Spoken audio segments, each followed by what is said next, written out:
ನಮಸ್ತೆ ಸ್ನೇಹಿತರೆ, ಮನುಷ್ಯ ದರ್ಶನ ಯೂಟ್ಯೂಬ್ ವಾಹಿನಿಗೆ ಎಲ್ಲರಿಗೂ ಸ್ವಾಗತ. ಈ ದಿನದ ವಿಷಯ, ಮನುಷ್ಯ ಏತಕ್ಕೆ ಸದಾ ಆನಂದದಲ್ಲಿರೋದಿಲ್ಲ, ಏನು ಇವನ ಮನಸ್ಸಿನ ಗೊಂದಲಗಳಿಗೆ ಏನ್ ಕಾರಣ ಅಂತ ಹಂತವಾಗಿ ತಿಳಿಸ್ಕೊಡ್ತಾ ಹೋಗ್ತೀನಿ. ಪೂರ್ತಿ ವಿಡಿಯೋ ನೋಡಿ ಸ್ನೇಹಿತರೆ. ನೋಡಿ, ಮನುಷ್ಯ ಏತಕ್ಕೆ ಬೆಳಗ್ಗೆ ಇದ್ದಾಗ ಮಧ್ಯಾಹ್ನ ಇರಲ್ಲ, ಮಧ್ಯಾಹ್ನ ಇದ್ದಾಗ ಆಗಲೇ ರಾತ್ರಿ ಇರಲ್ಲ, ಬೆಳಗ್ಗೆ ಇದ್ರೆ ಇನ್ನೊಂದ್ ತರ ಆಗ್ಬಿಟ್ಟಿರ್ತಾನೆ. ಏನ್ ಇದಕ್ಕೆಲ್ಲ ಕಾರಣ ಅಂತಂದ್ರೆ, ಇವನು ಬಗ್ಗೆ ಇವನು ಅತಿ ಹೆಚ್ಚು ಸುಳ್ಳು ಹೇಳಿರ್ತಾನೆ ಜನಗಳಿಗೆ. ಏನು, ಹೆಂಡತಿ ಹತ್ರ ಒಂದ್ ಸುಳ್ಳು ಹೇಳಿರ್ತಾನೆ, ಅಪ್ಪ ಅಮ್ಮ ಹತ್ರ ಒಂದ್ ಸುಳ್ಳು ಹೇಳಿರ್ತಾನೆ, ತಂದೆ ತಾಯಿ ಹತ್ರ ಒಂದ್ ಸುಳ್ಳು ಹೇಳಿರ್ತಾನೆ. ಬರೇ ಸುಳ್ಳಿನ ಗಂಟು ಇವನು ಕಟ್ಕೊಂಡು ಜನಗಳ ಮುಂದೆ ಇವನು ಅತಿ ಹೆಚ್ಚು ನಾಟಕ ಮಾಡ್ತಾ ಇರ್ತಾನೆ. ಎಲ್ಲಿ ಸಿಕ್ಕಾಕೊಂಡ್ಬಿಡ್ತೀನಿ ಅಂತ ಸಮಯಕ್ಕೆ ಸಂದರ್ಭಕ್ಕೆ ತಕ್ಕನಾಗೆ ಆ ವೇಷ ಆಗ್ತಾ ಇರ್ತಾನೆ, ಆ ಭಾಷೆ ಮಾತಾಡ್ತಾ ಇರ್ತಾನೆ, ಆ ರೀತಿ ವರ್ತನೆಗಳನ್ನ ಮಾಡ್ತಾ ಇರ್ತಾನೆ. ಯಾವ ಮನುಷ್ಯ ಅವನು ಸ್ಥಿರವಾಗಿ ನಾನು ಇರೋದೇ ಹಿಂಗೆ ಆನೆಸ್ಟ್ ಆಗಿ, ನಾನು ಕುಡ್ಕ ಅಂದ್ರೆ ಕುಡ್ಕ, ಮೋಸ್ಕಾರ ಅಂದ್ರೆ ಮೋಸ್ಕಾರ, ಕಳ್ಳ ಅಂದ್ರೆ ಕಳ್ಳ, ಈ ತರ ಯಾರು ಪ್ರಾಮಾಣಿಕವಾಗಿರ್ತಾನೆ ಇವನಿಗೆ ಸದಾ ಆನಂದವಾಗಿರ್ತಾನೆ, ಗೊಂದಲಗಳೇ ಇರೋದಿಲ್ಲ ಇವನಿಗೆ. ನೋಡಿ, ಯಾರು ಇಷ್ಟೊಂದು ಏನು ಪಾವಿತ್ರತೆಯಾಗಿರ್ತಾರೆ ಅವರು ಹುಲಿ ಸಿಂಹಗಳ ತರ ಬದುಕ್ತಾ ಇರ್ತಾರೆ. ನೋಡಿ, ಅವ್ರು ಏನಿಲ್ಲ, ಬಟಾ ಬೈಲು, ಹೆಂಡತಿ ಫೋನ್ ಚೆಕ್ ಮಾಡ್ತಾರ, ಫೋನ್ ಕೊಟ್ಬಿಡ್ತಾರೆ, ತಗೋ ಚೆಕ್ ಮಾಡ್ಕೋ. ಅಥವಾ ಹೆಣ್ಮಕ್ಳು ಇರ್ತಾರೆ, ಗಂಡ ಚೆಕ್ ಮಾಡ್ತಾನ, ಚೆಕ್ ಮಾಡ್ಕೋ ತಗೋ ಫೋನ್ ಅಂತ ಕೊಟ್ಬಿಡ್ತಾರೆ. ಅಥವಾ ಯಾರನ್ನ ಫೋನ್ ಮಾಡ್ತಾರೆ ಅಂತಂದ್ರೆ ಗಂಡನ್ಗೆ ಅನುಮಾನ ಬರ್ತದೆ, ಅಥವಾ ಯಾರನ್ನ ಮಕ್ಕಳು ಸಹ ಮನೇಲಿ ತಂದೆ ತಾಯಿಗೆ ಏನಾರ ಅನುಮಾನ ಬರ್ತೈತೆ ಅಂದ್ರೆ ಫೋನ್ ಲೌಡ್ ಸ್ಪೀಕರ್ ಆನ್ ಮಾಡ್ತಾರೆ, ಮಾತಾಡ್ತಾರೆ. ಅಂದ್ರೆ ಎಷ್ಟು ಜನ ಮಾತಾಡ್ತಾರೆ. ಯಾವಾಗ ನೀವು ಫೋನ್ ಗಿನ್ ಬಂತು ಅಥವಾ ಇನ್ನೊಂದು ಬಂತು ಅಂದ್ರೆ ಯಾವಾಗ ಸೈಡ್ಗೆ ಎತ್ಕೊಂಡು ಹೋಗ್ತೀರೋ ಅವಾಗ ಗೊತ್ತಾಗ್ಬಿಡ್ತದೆ ಇವನೇನೋ ಕಳ್ತನ ಕೆಲಸ ಮಾಡ್ತಾನೆ, ಇವಳೇನೋ ಕೇಳಿ ಕೆಲಸ ಮಾಡ್ತಾವಳೆ ಅಂತ. ಯಾವಾಗ ಮಕ್ಕಳು ಫೋನ್ಗಳೆಲ್ಲ ಪ್ಯಾಟ್ರನ್ ಚೇಂಜ್ ಆಗಿರ್ತದೆ, ಅಥವಾ ಗಂಡ ಹೆಂಡತಿ ಫೋನ್ಗಳು ಏನೋ ಪ್ಯಾಟ್ರನ್ ಇರ್ತದೆ, ಅವ್ರು ಮಾತ್ರ ಅದು ಓಪನ್ ಆಗೋದು. ಫೋನ್ ಚೆಕ್ ಮಾಡ್ರಿ ಸಾಕು, ಇವರು ಫೋನ್ ಮಕ್ಳು ಚೆಕ್ ಮಾಡಕ್ ಕೊಡೋದ ಅಂದ್ರೆ ಅವ್ರು ಅರ್ಥ ಮಾಡ್ಕೊಂಬಿಡಿ, ಇವರು ಏನೋ ದಗಾಲ್ಬಾಜಿ ಕೆಲಸ ಮಾಡ್ತಾವ್ರೆ, ಇವ್ರನ್ನ ಯಾಮಾರಿಸ್ತವ್ರ ಮನೇಲಿ ಇರೋರ್ನ ಅಥವಾ ಸಂಸಾರಸ್ಥರುಗಳನ್ನ ಅಂತ ಅರ್ಥ ಮಾಡ್ಕೊಬೇಕು.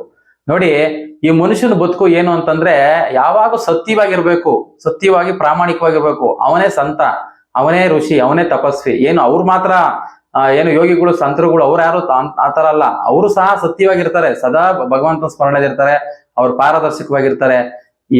ಅವ್ರೇನು ಅಂತ ಅವ್ರು ನೋಡಿದ್ರೆ ಸಾಕು ನಮ್ಗೆ ಗೊತ್ತಾಗ್ಬಿಡ್ತದೆ.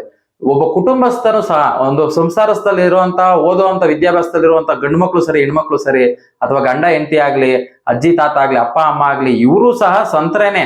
ಏನು ಅವ್ರ ಹೊರಗಡೆ ಮನೆ ಸಂಸಾರ ಎಲ್ಲ ಬಿಟ್ಟು ಅಲ್ಲಿ ಭಗವಂತನ ಸ್ಮರಣೆ ಇರ್ತಾರೆ. ಇವ್ರ ಕುಟುಂಬ ಸಂಸಾರನೇ ತಪಸ್ತಾರನೇ ಅಲ್ವಾ, ಕುಟುಂಬನ ಗೆಲ್ಲೋದು ಒಂದು ತಪಸ್ಸೆ ತಾನೆ. ನೋಡಿ, ಇಲ್ಲಿ ನೀವು ಯಾವಾಗ ನೀವು ಸತ್ಯವಾಗಿರ್ತೀರ ನೋಡಿ, ಅವಾಗ ನಿಮ್ಗೆ ಯಾವತ್ತೂ ಈ ಗೊಂದಲಗಳು ಬರೋದಿಲ್ಲ.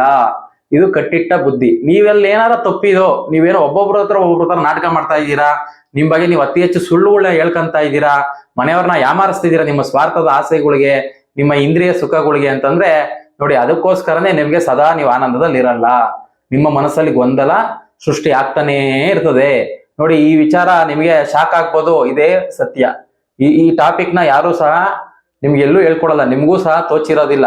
ಇದೇ ಸತ್ಯ. ನೋಡಿ, ನಿಮ್ಮ ಮನಸ್ಸಿನ ಗೊಂದಲಗಳಿಗೆ ನೀವೇ ಸಂಪೂರ್ಣವಾಗಿ ಕಾರಣಕರ್ತರಾಗಿರ್ತೀರ. ಇನ್ಮೇಲಾದ್ರೂ ಸಹ ನೀವು ಆ ಕ್ಷಣಕ್ಕೆ ಬಿಡೋಕಾಗ್ದಿರೋದು ಸರಿ, ನಿಮ್ದು ಏನಿದೆ ಸತ್ಯತೆ ಗಂಡನ ಹತ್ರ ಹೇಳ್ಕೊಳ್ಳೋಂಥದ್ದು ಹೇಳ್ಕೊಳ್ಳಿ, ಹೆಂಡತಿ ಹತ್ರ ಹೇಳ್ಕೊಬೇಕಾಗಿರೋದು ಹೇಳ್ಕೊಳ್ಳಿ. ಎಷ್ಟು ದಿನ ನೀವು ನಾಟಕ ಮಾಡ್ತಾ ನೀವು ಮುಂದೆ ಸರ್ಸ್ಕೊಂಡು ಹೋಯ್ತಾ ಇರ್ತಾರ ನಿಮ್ಮ ಜೀವನದ ಬದುಕನ್ನ, ಏನು ನಾಟಕೀಯ ಬದುಕನ್ನ, ಅದು ಎಷ್ಟು ದೂರ ಹೋಗುತ್ತೋ ಅಷ್ಟು ದೂರ ನಿಮ್ಗೆ ಎಫೆಕ್ಟ್ ಏನೇ ಅದು.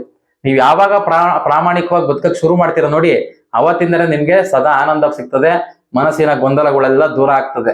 ನೋಡಿ, ಮನಸ್ಸಿನ ಗೊಂದಲಗಳು ದೂರ ಮಾಡ್ಕೊಬೇಕು ಅಂತಂದ್ರೆ ನಿಮ್ಮನ್ನ ನೀವು ಫಸ್ಟ್ ಅರ್ಥ ಮಾಡ್ಕೊಬೇಕು. ನಾನ್ ಯಾರು, ನಾನ್ ಏನ್ ತಿಕ್ಕಿಲ್ ಹುಟ್ಟಿದೀನಿ, ಹೆಂಡತಿನ ಏನು ಚೆನ್ನಾಗಿ ನೋಡ್ಕೊಳ್ಳೋದು ಕೊಟ್ಟಿದ್ದೀನ, ಅಥವಾ ಮಕ್ಕಳನ್ನ ಇಂಗ್ಲಿಷ್ ಮೀಡಿಯಂಗೆ ಅಥವಾ ಅವ್ರನ್ನ ಏನ್ ಬೆಳೆಸೋದು ಕೊಟ್ಟಿದ್ದೀನ, ಅಥವಾ ಅಪ್ಪ ಅಮ್ಮನ್ನ ನೋಡೋದು ಬಿಟ್ಟಿದ್ದೀನ, ಅಥವಾ ನಾನು ಕುಡಿಯೋದು ಕೊಟ್ಟಿದ್ದೀನ, ಸೇರೋದಕ್ಕೆ ಕೊಟ್ಟಿದ್ದೀನ, ಟ್ರಿಪ್ಗಳು ಹೊಡೆಯೋದು ಕೊಟ್ಟಿದ್ದೀನ, ಏನು ಕೆಲಸ ಮಾಡೋದಕ್ಕೆ ಅಂತ ಹುಟ್ಟಿದ್ದೀನ, ಅಥವಾ ಹೆಣ್ಮಕ್ಳಾದ್ರೆ ನಾನು ಅಡುಗೆ ಮಾಡೋದಕ್ಕ, ಮಕ್ಳು ಇರೋದಕ್ಕ, ಮನೇಲಿ ಕೇಳ್ಕೊಂಡ್ ಬಿದ್ದಿರೋದಕ್ಕ, ಅಥವಾ ನಾನು ಏನು ಮೇಕಪ್ ಮಾಡ್ಕೊಳಕ, ಬಟ್ಟೆಗಳು ತಗೊಳೋದಕ್ಕ, ಏಂತು ಹುಟ್ಟಿದೀನಿ, ನಾನ್ ಮನುಷ್ಯನಾಗ ಹುಟ್ಟಿದೀನಿ ಅಂತಂದ್ರೆ ಅದೇನ್ ಕಾರಣ ಇರ್ಬೇಕು ತಾನೆ.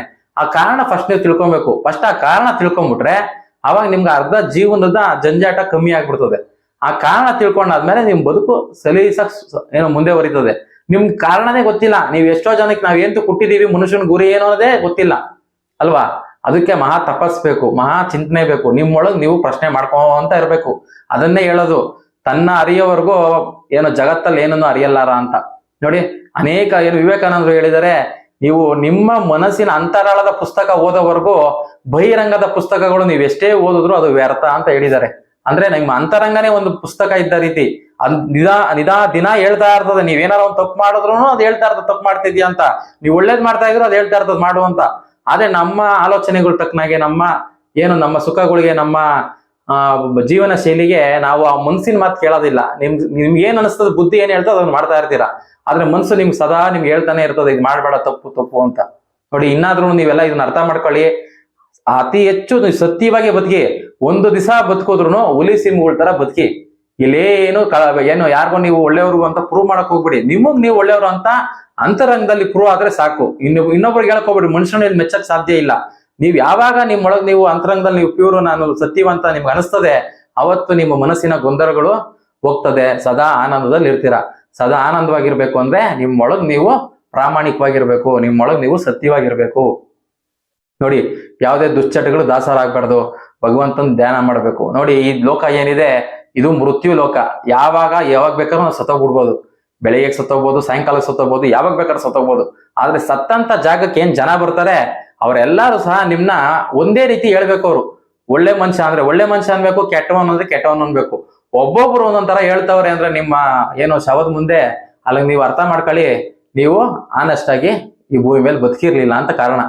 ನೋಡಿ, ಅದಕ್ಕೇನೆ ನೀವು ಅತಿ ಹೆಚ್ಚು ಸತ್ಯವಾಗಿ ಬದುಕಿ ನಿಮ್ಮ ಮನಸ್ಸಿನ ಗೊಂದಲ ದೂರ ಆಗುತ್ತೆ.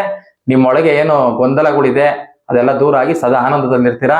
ಇದನ್ನೆಲ್ಲ ನೀವು ಪಾಲಿಸಿ. ಭಗವಂತನ ಸ್ಮರಣೆ ಮಾಡಿ, ಧ್ಯಾನ ಮಾಡಿ, ಮಿತವಾದ ವ್ಯಾಯಾಮ ಮಾಡಿ, ಒಳ್ಳೆ ಶುದ್ಧವಾದ ಆಹಾರ ತಿನ್ನಿ, ತಂದೆ ತಾಯಿನ ರಕ್ಷಣೆ ಮಾಡಿ, ಕುಟುಂಬದಲ್ಲಿ ಏನಿದೆ ಕುಟುಂಬಸ್ಥರೆಲ್ಲ ರಕ್ಷಣೆ ಮಾಡಿ. ಫಸ್ಟ್ ನಿಮ್ಮನ್ನು ನೀವು ಕಾಪಾಡ್ಕೊಳ್ಳಿ, ಆಮೇಲೆ ಬೇರೆದ್ರ ಬಗ್ಗೆ ಯೋಚನೆ ಮಾಡಕ್ ಹೋಗಿ. ಅಷ್ಟೊಂದು ನಿಮ್ಗೆ ಸಮಯ ಇದ್ರೆ ಅಂತ ಹೇಳಕ್ ಇಷ್ಟಪಡ್ತೀನಿ. ಎಲ್ಲರಿಗೂ ಒಳ್ಳೇದಾಗ್ಲಿ. ನೋಡಿ, ಅನೇಕ ನಿಮ್ಮ ಪ್ರಶ್ನೆಗಳು, ಗೊಂದಲಗಳು, ಮೂಢನಂಬಿಕೆಗಳ ಬಗ್ಗೆ, ದೇವ್ರ ಬಗ್ಗೆ ಆಗಿರ್ಬೋದು, ಯಾವ್ದ್ರ ಬಗ್ಗೆನಾರು ಆಗಿರ್ಬೋದು, ಈ ಮನುಷ್ಯ ದರ್ಶನ ಅಂದ್ರೆ ಮನುಷ್ಯರ ಬಗ್ಗೆ ತಿಳಿಸೋದೇನೆ. ನಿಮ್ಗೆ ಏನ್ ಗೊತ್ತಿದೆ ಅದನ್ನ ಅಲ್ಲಿ ಕಮೆಂಟ್ ಬಾಕ್ಸ್ ಅಲ್ಲಿ ಕಮೆಂಟ್ ಮಾಡಿ. ಅದನ್ನ ನಾನು ಉತ್ತರ ನೀಡೋದಕ್ಕೆ ಮುಂದಾಗ್ತೀನಿ. ಎಲ್ಲರಿಗೂ ಒಳ್ಳೇದಾಗ್ಲಿ. ಆತ್ಮ ನಮಸ್ಕಾರ.